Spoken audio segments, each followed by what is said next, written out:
काली नजर। माँ, माँ।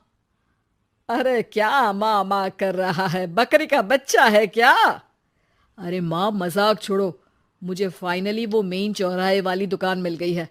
अब देखना, आपका बेटा दुगनी स्पीड से पैसा कमाएगा। ओफो, ये क्या? मेरी ऑनलाइन मेकअप क्लास चल रही है। इतनी जोर से क्यों बोल रहे हो आप दोनों? अरे मेरी धर्म पत्नी जी, मेकअप क्लास बाद में करना। वो चौराहे वाली दुकान मिल गई है हमको।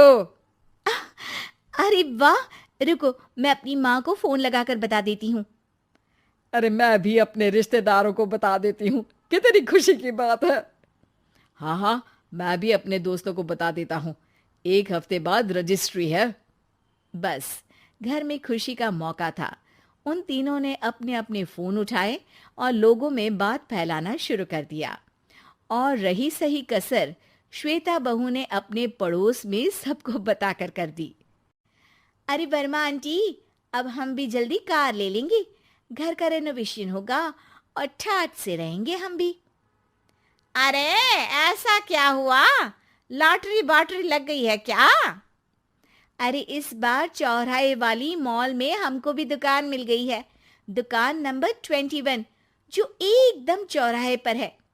अब ग्राहक बढ़ेंगे तो आमदनी भी बढ़ेगी ही ना। अरे वाह, कितनी खुशी की बात है। मैं बहुत खुश हूँ तुम्हें इतना खुश देख के। बाकी एक बात कहूँ, सबको मत बताते फिरना। किसी की नजर लग जाएगी तो खुशी की खबर वापस लौट जाएगी। हैं? ऐसे थोड़ी ना होता है। अब डरा रही हो। अरे सही कह रही हूँ। काली नजर कहते हैं इस चीज को, जब आप किसी को कुछ बताओ और वो काम बिगड़ जाए। अरे लेकिन मैं तो। तुमने सबको बता दिया ना? हाँ, फोन लगा लगा के। अब बच के रहना। काली नजर बड़ी खतरनाक होती है। श्वेता इतनी खुश रहती है कि वो वर्मा आंटी की बात पर ध्यान ही नहीं देती, जबकि पड़ोस में और भी लोगों से खुशी की खबर शेयर करती रहती है। अगले दिन राजेश बहुत दुखी होकर घर आता है। अरे बेटा, क्या हुआ? मुंह क्यों सूजा हुआ है? मधुमक्खी ने काट लिया क्या? माँ, वो दुकान किसी और के पास चली गई। किसी ने ज्यादा भाव लगा दिया। अरे पर बात तो आपसे हुई थी ना उस दुकान वाले की। हाँ, आज मैं टोकन अमाउंट देने गया था, तब मुझे पता चला। कोई आकर सुबह मुझसे पहले ही ज्यादा अमाउंट दे गया। हम्म, काली नजर। क्या? क्या कहा? वर्मा आंटी ने समझाया था कि किसी को बताना मत, वरना काली नजर लग जाएगी। अच्छा, तुम्हें उनकी बात मान लेनी चाहिए थी। उनकी बात मान लेती, लेकिन उसके पहले ही सबको बता चुके थे ना हम तीनों। अरे अगली बार से ध्यान रखेंगे। कोई भी नई चीज होगी तो किसी को नहीं बताएंगे। तीनों कुछ दिन ऐसे ही रहते हैं, पर एक दिन श्वेता को एक मेल आता है। राजेश, मेरा ऑनलाइन मेकअप कोर्स कंप्लीट हो गया। अब मैं खुद का पार्लर खोल सकती हूँ। अरे वाह, अपने मोहल्ले में ही खोलते हैं। ये जो घर के सामने दुकान है ना, वहीं। हाँ, यहाँ सस्ती भी मिल जाएगी। अगले दिन श्वेता वर्मा आंटी के पास जाती है, मिठाई का डब्बा लेकर। अरे आओ आओ, कैसे आना हुआ? जोर से नहीं बोलूंगी। वो सामने वाली दुकान है ना, वहां मैं अपनी पार्लर की दुकान खोलने वाली हूँ। उसकी मिठाई है।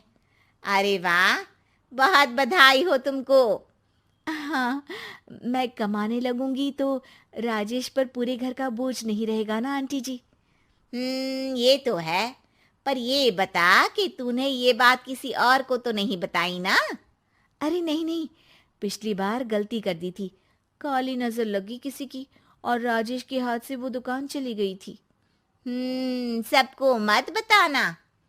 चलो मैं चलती हूँ, कल दुकान की बात करने भी तो जाना है। अगले दिन श्वेता दुकान के लिए मालिक से बात करने जाती है। अरे लेकिन दुकान तो हम कल रात को ही किसी को दे चुके हैं। कल ही? हाँ, कल ही। 2 दिन बाद कोई यहाँ पार्लर भी खोल लेगा। अब कहीं और दुकान देख लीजिए। अरे पर हमको भी तो पार्लर ही खोलना था। हाँ भाई, ये एक ही दुकान है, आधी आधी तो नहीं दे सकता ना मैं। राजेश और श्वेता घर पर हताश होकर आ जाते हैं। इस बार तो किसी को बताया भी नहीं था, अब किसकी काली नजर लग सकती है। सुनो, तुमने माँ को बताया था क्या? अरे कैसी बात कर रही हो, माँ की नजर थोड़ी ना लगेगी। पक्का तुमने किसी को नहीं बताया था ना? सिर्फ वर्मा आंटी को बताया था, उन्होंने ही मुझे किसी को नहीं बताने को कहा। अरे यार, तुम भी सही हो, मेरी माँ को नहीं बताने को कह रही हो, पर वर्मा आंटी को बताना तुम्हें जरूरी लगा। अरे वर्मा आंटी ने ही तो काली नजर के बारे में बताया था ना, वो हमेशा हमारा भला ही तो चाहती हैं। मेरी माँ भी हमारा भला ही चाहती है। अरे पर चिल्ला क्यों रहे हो? बात नहीं कर सकते क्या आराम से? नहीं आता वो आराम से बात करना, और करना भी नहीं चाहता हूं मैं। दुकान जाने का दुख गुस्से में बदल गया था और राजेश और श्वेता में बात बंद हो गई थी। 2 दिन बाद मोहल्ले में पार्लर का इनॉग्रेशन हुआ, जिसमें मोहल्ले के सभी लोगों को बुलाया गया, पर श्वेता, राजेश और माँ नहीं जाते। माँ, अंदर आ जाओ, क्या देख रही हो? अरे नया पार्लर देख रही हूं अपने आंगन से। देखो, माँ को दूसरे का सुख देखने में कितना मजा आ रहा है, मेरा दुख नहीं दिख रहा इन्हें। यहाँ मेरा पार्लर भी तो हो सकता था। अरे चुप रहो यार, हर बात में लड़ाई क्यों ढूंढ रही हो? राजेश और श्वेता फिर बहस करने लगते थे। तभी माँ ने दोनों को बाहर बुलाया। अरे जरा देखो तो, दुकान चलाने वाले का बोर्ड पर नाम क्या लिखा है? श्रुति वर्मा। गाड़ी निकाले बेटा, हमें कहीं जाना है। काली नजर का इलाज कराने? राजेश अपनी बाइक निकालता है। तीनों ट्रिपलिंग कर रहे हैं। माँ राजेश को उस मॉल वाली दुकान पर लेकर जाती है जहां राजेश अपनी दुकान खोलने वाला था। यही दुकान लेना चाहता था ना तू? हाँ, पर इनको भी दुखी करने लेकर आई हो क्या यहाँ पर दुकान दिखाकर? वहां काफी नहीं था? अरे श्वेता, थोड़ा सब्र रख, अभी पता चलेगा कि हम यहाँ क्यों आए हैं। बता, इस दुकान चलाने वाले का नाम क्या है? अनुपम वर्मा। कुछ समझ में आया? वो दुकान वाली श्रुति वर्मा, ये दुकान वाला अनुपम वर्मा, और हमारे पड़ोस में हमने उस दुकानों के बारे में बताया किसको था? अब वर्मा आंटी को। मतलब वर्मा आंटी ही हमारा काम बिगाड़ रही है? नहीं नहीं, ऐसा नहीं हो सकता, ये बस इत्तेफाक है। राजेश अपना फोन निकालता है और श्रुति वर्मा और अनुपम वर्मा के नाम फेसबुक पर सर्च करता है, जहां ये दोनों ही वर्मा आंटी के रिश्तेदार होते हैं। श्वेता को समझ में आ जाता है कि वर्मा आंटी की ही नजर खाली नजर है। अब क्या करना है? कोई भी खुशी की खबर हो तो काली नजर से बचना है, यानी वर्मा आंटी से बचना है। अरे पर मुझे ये समझ में नहीं आया कि वो हमारे साथ ऐसा क्यों करेंगी। अरे बेटा, एक सीख है, दूर के आदमी को आपकी तरक्की से कम परेशानी होगी, पड़ोसी को ज्यादा। दोनों माँ की बात में हामी भरते हैं और अगला काम चुपचाप करने की कसम खाते हैं, ताकि आगे से वर्मा आंटी कोई काम ना बिगाड़ सके। काला साया। यूं तो बनारस घाट अपनी खूबसूरती के लिए बहुत प्रचलित है, पर घाट के किनारे कई राज लिए बैठे हैं। ये कहानी शुरू होती है बनारस के घाट के पास बने ममता निवास से, जहां प्रिया लाल जोड़े में ममता के घर उसकी बहू बनकर आती है। आओ आओ बहू, घर को अपने पैरों से पवित्र करो। ममता घर की दहलीज पार कर ही रही होती है कि अचानक एक बहुत गंदी सी बास पूरे घर में फैल जाती है।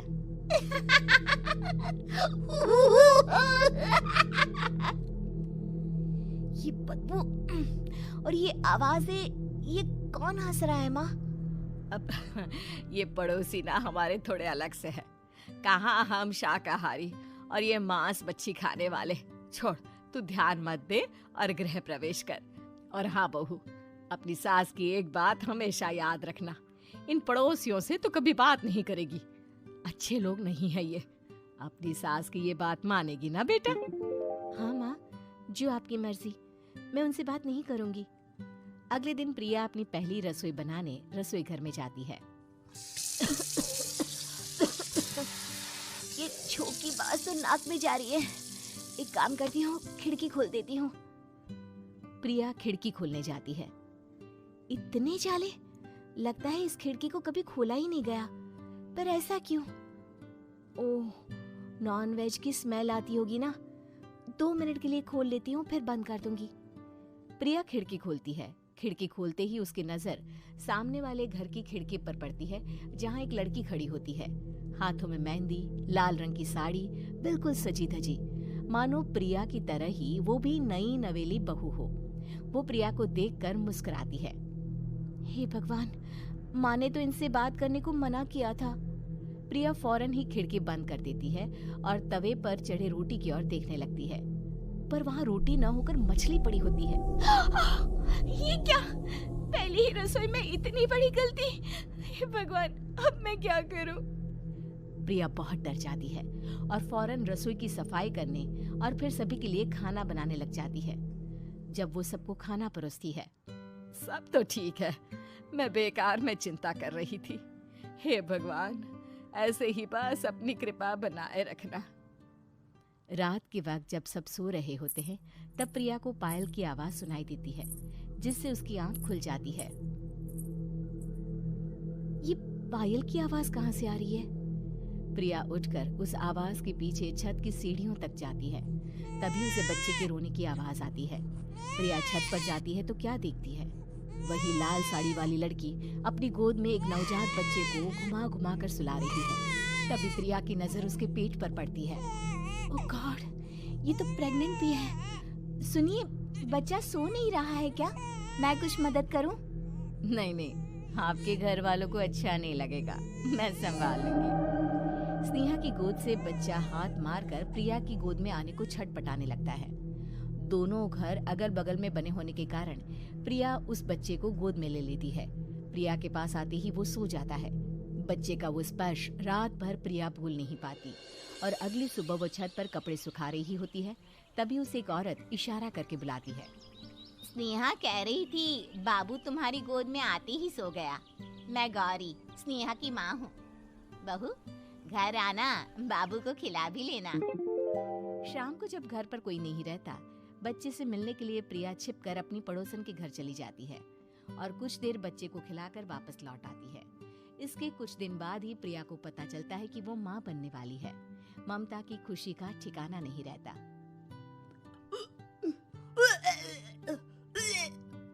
माँ जी, पता नहीं क्यों उल्टी आ रही है।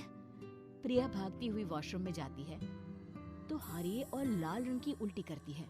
उस उल्टी में से कीड़े निकलते हैं। ये क्या? खून और ये कीड़े! माँ! माँ! प्रिया की आवाज सुनकर ममता दौड़ कर आती है, पर बेसिन में कुछ नहीं होता। प्रिया हक्की बक्की रह जाती है। ये सब क्या हो रहा है? प्रिया घबरा जाती है और अपने कमरे में जाकर सो जाती है। डर के कारण वो इतनी थक जाती है कि उसकी आंख लग जाती है। तब उसे ऐसा लगता है उसके पेट पर मानो कोई बैठा हुआ हो। कौन हो? प्रिया के पेट पर एक 5 महीने की बच्ची बैठी हुई थी, जो बुरी तरह जली हुई थी। माँ, तुम ही मुझे लाई ना अपने पेट में? मैं तुम्हारी माँ नहीं हूँ। कौन हो तुम? माँ, देखो मैं जल गई बुरी तरह से। 6 महीने पेट में रहने को भी मुझे नहीं मिला। सहला दो ना माँ। बचाओ! बचाओ! माँ! ममता दौड़कर कमरे में आती है। प्रिया की बातें सुनकर वो सब समझ जाती है। तू कहीं बगल वाले घर में तो नहीं जाकर आई ना बहू? मुझे माफ कर दो, मैं गई थी माँ। उस घर में सब मरे हुए हैं बहू। कई साल पहले स्नेहा उस घर में बहू बनकर आई थी। कुछ ही दिन में वो एक बच्चे को जन्म देने वाली थी। पूरा घर बच्चे के आने की खुशी में खोया था कि एक दिन अचानक उस घर में आग लग गई। सब बुरी तरह जलकर मर गए। गौरी आज भी दादी बनने का इंतजार कर रही है और इसीलिए स्नेहा ने अपना अजन्मा बच्चा तुम्हारी कोख में डाल दिया। ममता ये कह रही होती है कि पीछे से उसके पैरों को एक बच्चा पकड़ लेता है। दादी दादी। माँ, स्नेहा की गोद में यही बच्चा था। ये बच्चा कौन है फिर? तेरी मौत है। तेरी भी दादी। जिस चीज का ममता को डर था वही हो गया। ममता निवास के ऊपर मौत ने चादर बिछा दी थी। प्रिया का पेट ऐसे बढ़ जाता है मानो 9 महीने का हो। 2 हाथ उसके पेट से बाहर निकलते हैं। बहू, संतोष को फोन कर, किसी पंडित जी को बुला बहू। प्रिया का पति भागता हुआ घर आता है।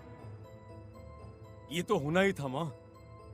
तेरा पाप तेरे सामने आ गया तो तू सह नहीं पा रही है। स्नेहा घर में आग लगी नहीं थी, माँ ने लगाई थी, प्रॉपर्टी की लालच में। और वो बच्चा मेरी पहली पत्नी का बच्चा है, मेरा बेटा, जो कि उस आग की चपेट का शिकार हो गया था। मैंने तुमसे ये सब माँ के कहने पर छुपाया था। मुझे माफ कर दो प्रिया। तुम अगर चाहो तो यहाँ से जा सकती हो।